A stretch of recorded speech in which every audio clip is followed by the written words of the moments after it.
Hello students, welcome to our today's English class. Today we are going to understand or learn how to frame a message or a personal message.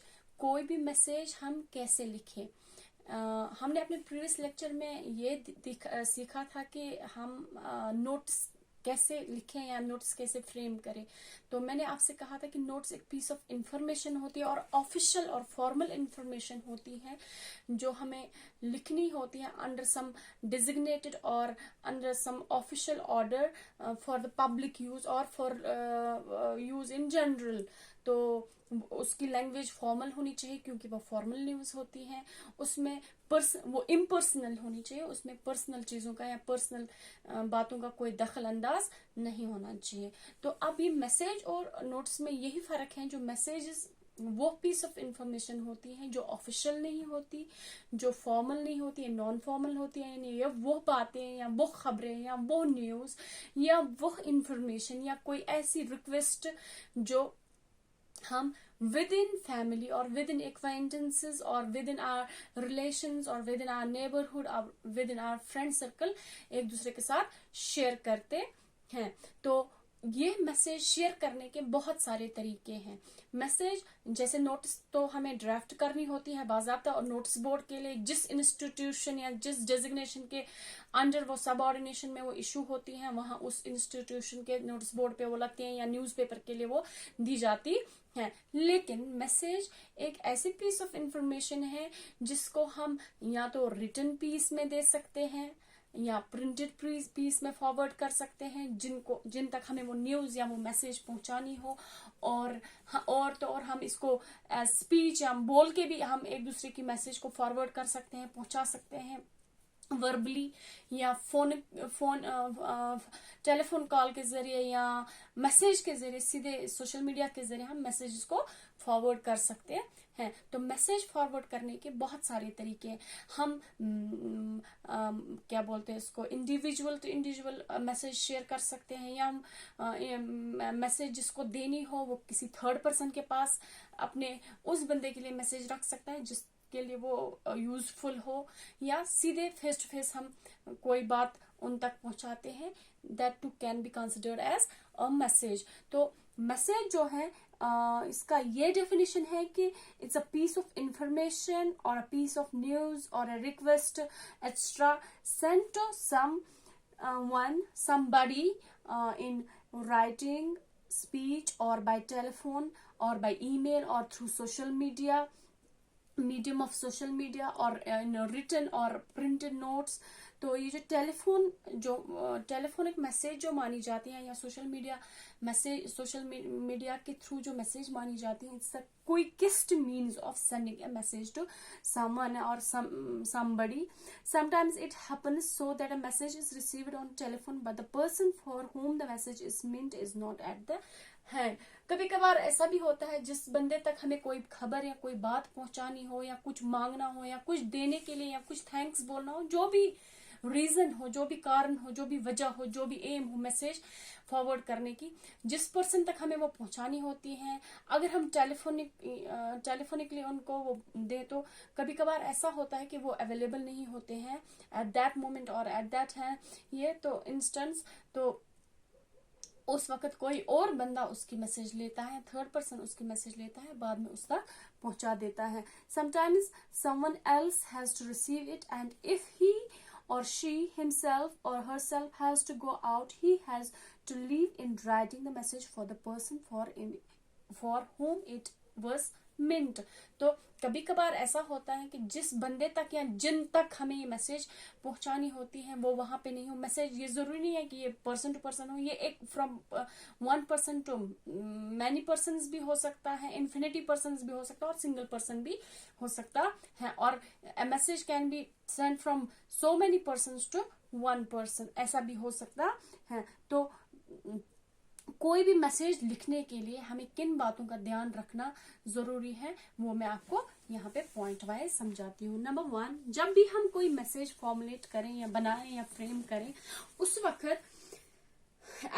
the following points should be kept in mind while writing a message. Address need not to be given in a written message. अगर हम written message दे रहे हैं तो उसमें address की जरूरत नहीं है, क्योंकि मैसेज जब मैसेज के नीचे नाम लिखा हो मैसेज लिखने वाले का, मैसेंजर का, तो इजीली मैसेज पढ़ने वाले को, अगर वो स्ट्रेंजर ना हो जिस तक मैसेज पहुंचानी है, तो उसको समझ आ सकता है। इट्स नॉट नीडेड कि एड्रेस लिखा जाए, अगर लिखे तो उसमें भी कोई खराबी नहीं है। Salutation should be very brief, for example dear mom, dear dad, dear uncle.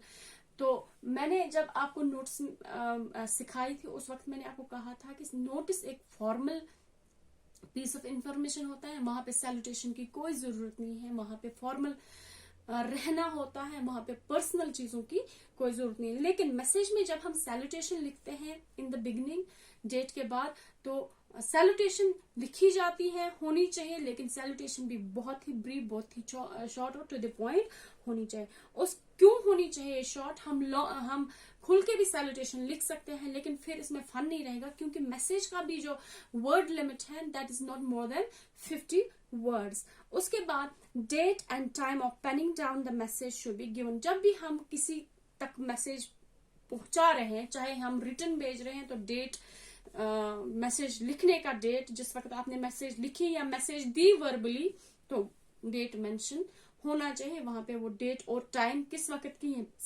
किस टाइम की, किस दिन की और किस टाइम की ये मैसेज है, वो पहुंचानी जरूरी है। उसके बाद clearly mention the name of the person from home the message was received.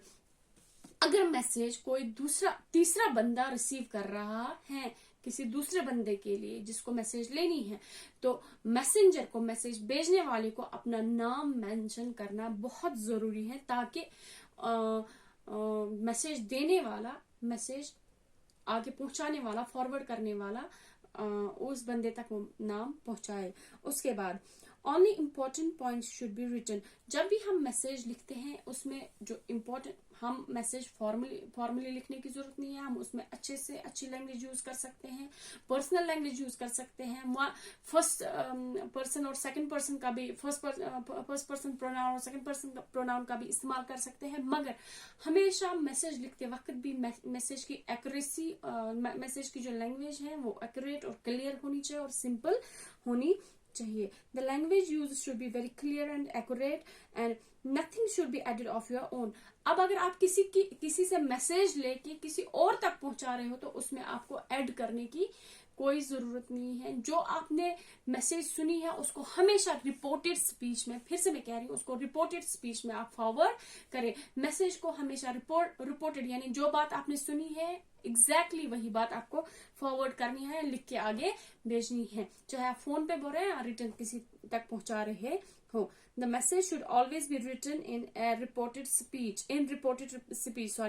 Put your name, signature at the end of the message. अगर आप मैसेज खुद लिख रहे हैं तो अपना नाम और अपना सिग्नेचर आपको लास्ट में मैसेज में जरूरी मेंशन करना है। और एक बात, word limit should be strictly followed. मैंने आपको पहले ही बोला, नोट्स का भी और मैसेज राइटिंग का भी जो वर्ड लिमिट होता है, खास करके क्लास 10th के लिए, that must not exceed the 50 words. और एक चीज, जब भी आप मैसेज, लास्ट बात, जब मैसेज हमें फॉर्मुलेट करनी है, खास करके एग्जामिनेशन हॉल में, या अगर आपको किसी तक पहुंचानी है, तो मैसेज को हमेशा स्क्वायर बॉक्स में लिखना चाहिए। हमेशा स्क्वायर बॉक्स क्रिएट करके हम मैसेज लिखने चाहिए। तो यहाँ पे मैं आपको एक स्पेसिमेन मैसेज दिखाऊंगी। ऐसे इस तरह की मैसेजेस एग्जामिनेशन में पूछी जाती हैं। तो पहले मैं आपको बताऊंगी कि क्वेश्चन किस पैटर्न के आ सकते हैं एग्जामिनेशन में इन message writing. For example,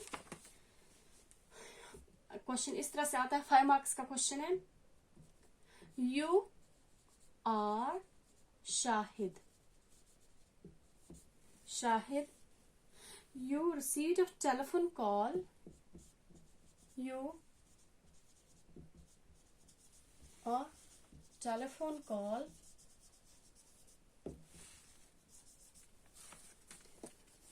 from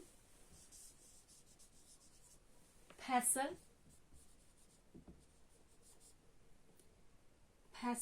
who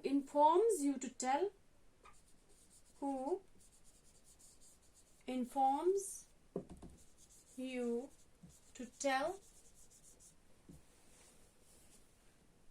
Asif. To tell Asif, your brother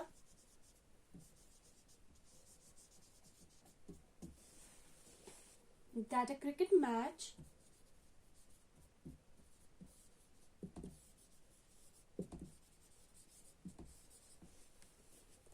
is arranged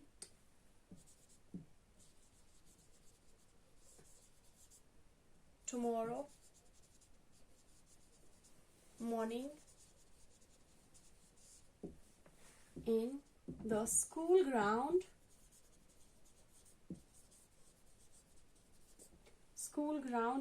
playground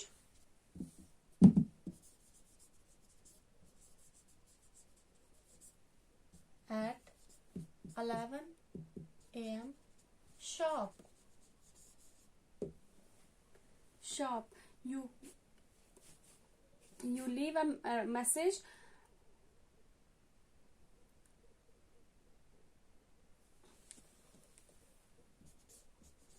You leave a message for your brother,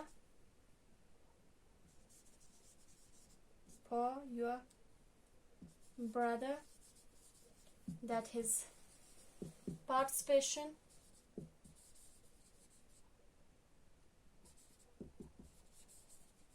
is a must.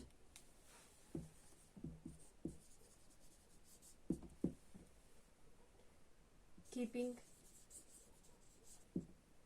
the word limit in consideration. तो ऐसे आ सकता है question. For example, आप शाहिद हैं, आपने एक phone call receive किया अपने घर में जो था आसिफ की तरफ से और जो था फैसल की तरफ से, और वो आपसे यह कहना चाहता है कि आप इन्फॉर्म करें आसिफ को, जो कि आपका भाई है, कि उन्होंने एक क्रिकेट मैच अरेंज किया है सुबह अपने स्कूल प्लेग्राउंड में एट 11 बजे. उन्होंने अपने स्कूल प्लेग्राउंड में दूसरे रोज उन्होंने सुबह 11 बजे अपने स्कूल प्लेग्राउंड में क्रिकेट मैच अरेंज किया है. आप एक मैसेज उन तक पहुंचाइए, या लिखिए या वर्बली बोलिए कि कल आपको वहां पहुंचना है, आपका पार्टिसिपेशन उसमें मस्ट है. वो चाहते हैं कि आप उस क्रिकेट मैच में उनके साथ खेलें. तो हर क्वेश्चन के, हर मैसेज के क्वेश्चन के पीछे ये वर्ड लिमिटेशन का आपको दिया हुआ होता है कि ये 50 वर्ड्स को एक्सीड नहीं करना चाहिए. तो अब हम ये मैसेज कैसे फॉर्मुलेट करें ये मैं आपको दिखाऊंगी. तो उसके बाद जो भी आपका एग्जामिनेशन में मैसेज आएगा आपके लिए वो बहुत इजी हो जाएगा. तो पहले जैसे मैंने आपको बोला, जब भी आप कोई मैसेज लिखे तो पहले ही आप एक स्क्वायर बॉक्स अपने स्केल और रूलर से डाला करें. आपका जो आंसर शीट होता है वो बहुत अच्छा ब्रॉड होता है, तो आपको चाहिए कि उस पे बड़ा सा स्क्वायर बना के, बाद में चाहे उसमें गैप बच भी जाए लेकिन छोटा नहीं पड़ना चाहिए, अदरवाइज आपके लिखने में प्रॉब्लम हो जाती है, जमलिंग हो जाती है, वर्ड जमलिंग हो जाती है. तो मैंने आपको कहा जब भी आप मैसेज लिखें तो इन बातों का ध्यान रखें. तो मैसेज कहाँ से आया है? Message from Arif. पहले ही आपको मेंशन करना है कि मैसेज कहाँ से आया है. उसके बाद डेट मैंने आपको हमेशा बोला है, क्योंकि हम ब्रिटिश एक्सेंट या ब्रिटिश इंग्लिश फॉलो करते हैं तो हमें उसी हिसाब से डेट लिखना है, और वो है day, month and Y, year. तो डे अगर जो आपके एग्जामिनेशन हॉल का डे होगा या डेट होगा तो वही आप लिखेंगे. फॉर एग्जाम्पल मैं इस वक्त लिख रही हूँ तो मैं लिखूंगी 6th, फिर मंथ अक्टूबर 2020. उसके बाद से टाइम मेंशन करेंगे. इस वक्त का टाइम है 7:30 PM मैं पढ़ा रही हूँ, तो जो एग्जामिनेशन हॉल का टाइम होगा आप वही करेंगे. तो जिसके लिए मैसेज है उसका नाम मेंशन करना है. मैसेज है आरिफ के लिए, मैसेज फैसल की तरफ से था, मैसेज आरिफ के लिए आप लिखिए. अब ये चूंकि आपका भाई है तो आप वहां पे सैल्यूटेशन जो है वो थोड़ी पर्सनल होगी. या क्या बोलते हैं अफेक्शनेट होगी। आप लिख सकते हैं my dear brother, my lovable brother, और माई स्वीट ब्रदर। अब मैं यहाँ पे लिखूंगी माई लवेबल ब्रदर, ब्रदर। या आप सीधे लिख सकते हैं नाम जिसके लिए मैसेज है। मैं यहाँ पे लिखूंगी माई लवेबल ब्रदर आरिफ। तो उसके बाद मैसेज में लिखूंगी, नए पैराग्राफ में शुरू करूंगी, वहां पे मैं मैसेज लिखूंगी कि जो एक्चुअल मैसेज है या पर्पस ऑफ द मैसेज है वो क्या है। There was a call from Faisal who wanted to, Faisal full stop, उसके बाद हम लिखेंगे he wanted to invite you to take part in the cricket match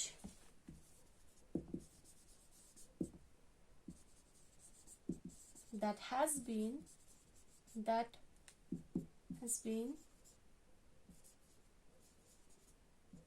organized or arranged by them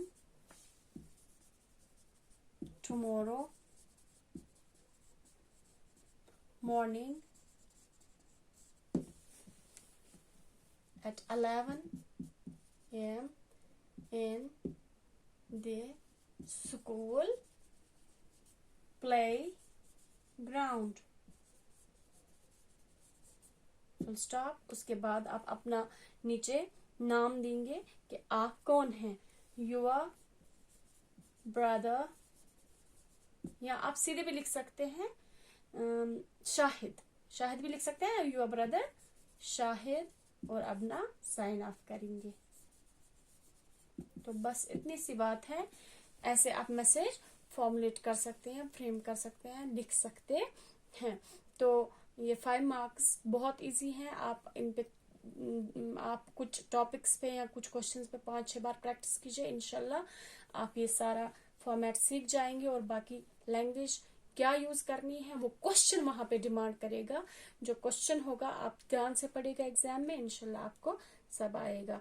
तो आपकी एग्जाम्स नजदीक है, मैं चाहती हूँ आप खूब सारा प्रैक्टिस करें, खूब सारी मेहनत करें और खूब सारा वर्क हार्ड करें। इंशाल्लाह आप बहुत ही फ्रूटफुल रिजल्ट्स लेके आएंगे। तो इंशाल्लाह हम मिलते हैं नेक्स्ट टॉपिक में। नेक्स्ट टॉपिक हम 2 पोएम्स आपकी रह गई हैं, उनका रिविजन करना है। तो then after that we will continue with our grammar topics. Till then you take care and अल्लाह हाफिज।